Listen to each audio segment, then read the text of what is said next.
Hello दोस्तों, स्वागत है आपका हमारे इस चैनल रामा जी मीडिया में। और आज हम आपके सामने लेकर आए हैं अमेरिका के द्वारा दी गई एक धमकी को लेकर। दोस्तों, कुछ समय पहले की भी बात है। अमेरिका जो H1B वीज़ा जो भारतीयों को देता है अमेरिका में रहने के लिए, उसे कैंसिल कर सकता है।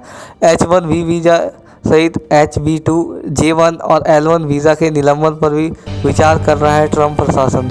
व्हाइट हाउस ने कहा है कि फिलहाल इस पर फैसला नहीं लिया गया है, लेकिन ऐसा हो सकता है। अमेरिका में महामारी के कारण बेरोजगारी दर अचानक से बढ़ गई है। इसका असर काम करने वाले और अमेरिकी नागरिकों की नौकरियां बचाने के लिए ट्रंप प्रशासन H1 वीज़ा सहित कई रोजगार वीज़ा को निलंबित करने वाली है। अगर ये वीज़ा सस्पेंड कर दिए गए तो भारत के IT प्रोफेशनल पर इसका बहुत असर पड़ेगा। वॉल स्ट्रीट जर्नल की खबर के मुताबिक वीज़ा का निलंबन 1 अक्टूबर से शुरू होने वाले नए वित्त वर्ष में बढ़ाया जाता है।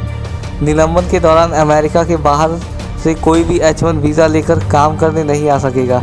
हालांकि पहले से ही रहने वाले वीज़ा धारकों पर कोई प्रभाव नहीं पड़ेगा। व्हाइट हाउस की प्रवक्ता होगन गिडली ने कहा कि अभी इस पर कोई अंतिम फैसला नहीं हुआ है। प्रशासन कई तरह के प्रस्तावों पर विचार कर रहा है। H1B वीज़ा विशेष काम के कर्मचारियों को दिया जाने वाला वीज़ा है और H1 नॉन एग्रीकल्चर कामों के लिए सीजनल वर्कर को दिया जाता है और J1 चिकित्सा और व्यवसाय के प्रशिक्षण लेने वालों को और L1 ग्लोबल कंपनियों के कर्मचारियों को अमेरिका ट्रांसफ़र पर दिया जाने वाला वीज़ा है। H2 वीज़ा को छोड़कर अन्य सभी वीज़ा के सस्पेंड होने का असर भारतीयों पर पड़ेगा।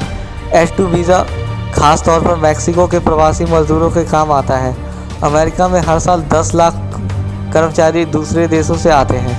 अमेरिका सांसदों ने कहा कि बेरोजगारी पर इतनी ज़्यादा है कि इन कर्मचारियों को वीज़ा देने का कोई कारण नहीं।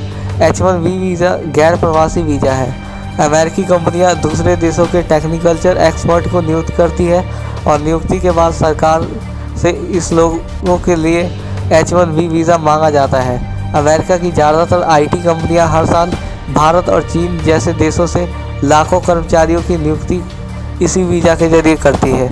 नियम के अनुसार अगर किसी H1 वीज़ा धारक की कंपनी ने उसके साथ कॉन्ट्रैक्ट ख़त्म कर लिया तो H1 वीज़ा स्टेटस बनाए रखने के लिए उसे 60 दिनों में नई कंपनी में जॉब तलाशना होता है।